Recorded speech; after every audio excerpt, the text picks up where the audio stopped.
Coming up right now on Lifestyle Magazine, Dr. John McDougall and the connection between diet and autism. Here are your hosts, Mike and Gail Tucker. Thank you so much. Thank you. How are you doing, John? It's good to have you here, as always. Our good friend, Dr. John McDougall, is back with us today, and he's going to talk to us about the connection between diet and mental health.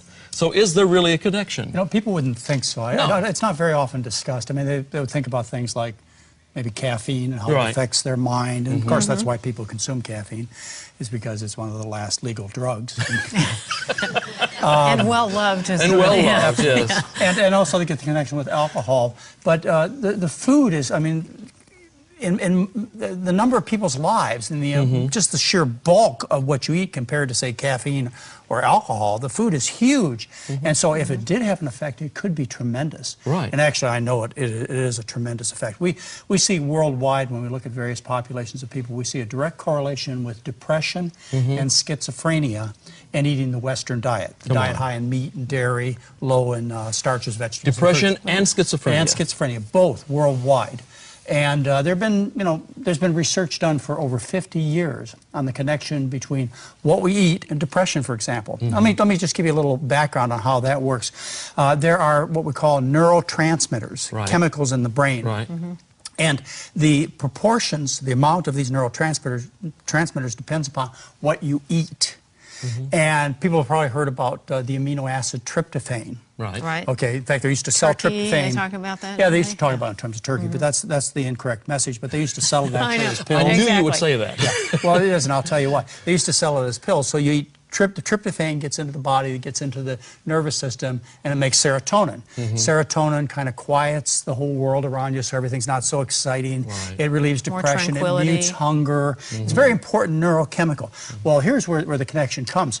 To get that tryptophan past what we call the blood-brain barrier, blood-brain, get it past this membrane, but it has to go through little gates. And those little gates, they're occupied by other heavy neutral amino acids.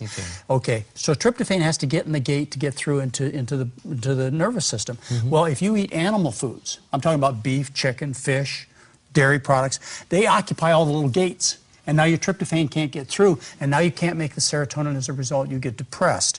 So the components of the food make a huge difference in just the the basics. But there's another mechanism here too. It has to do with schizophrenia and autism. And it's a kind of an allergic phenomenon, or people have described it as almost a psychedelic type of reaction. You know, when people take magic mushrooms and LSD and things like that, they know these chemicals get into the brain and they stimulate things, and they cause people to have really changed perceptions, really bizarre thinking. Well, the food proteins do that too. Okay, particularly food proteins, the ones that have been identified are those in milk. We're talking about cheese, and also in a group of plant foods that we identify as gluten, as high in gluten, which is an amino acid high in gluten, and those would be wheat, barley, and rye. So what happens is the gluten protein from the wheat, barley, and rye, and/or the casein protein from milk gets into the nervous system and it acts like a drug. It acts like LSD, or So I drink milk and I hallucinate. Well, some people do. You see, Seriously. Seriously, you do? No. I'm saying seriously, that's a question. Seriously, some people do. And it may not be, the wild, bizarre hallucinations that we, typically think about these powerful psychedelic drugs, but a subtle distortion of the environment, so much so that it's not subtle to those around you and for you dealing with the world. But you get this distortion because of these neuroactive peptides. That means neurologically active proteins that are found in wheat and also dairy foods. And it may not happen to you, Gail, or to Mike, or to myself, but there are some sensitive people, and maybe those people are sensitive because their gut opens up and allows these proteins to easily get into the bloodstream. Or maybe something else about them is going on that we haven't identified yet. But for whatever reason, these people suffer terribly from eating certain kinds of foods. And the nice thing is people have discovered this. And it's not a well-known message, and I have to be very blunt as to why it's not well-known, is because there's no profit behind it. So you got all these drug companies out there that sell drugs for autism or schizophrenia, and they give you quizzes to see whether you're crazy or not, you know, so that you can get into the market. And they sell all these drugs, and that's where everybody thinks it's at, is in the medications. It's not. The medications are of minimal benefit with serious costs, serious side effects. But a cure, and I'm really talking about a cure, for depression, schizophrenia, autism, and other mental problems can be had. And I believe by the vast majority of people, if they got this nugget of knowledge.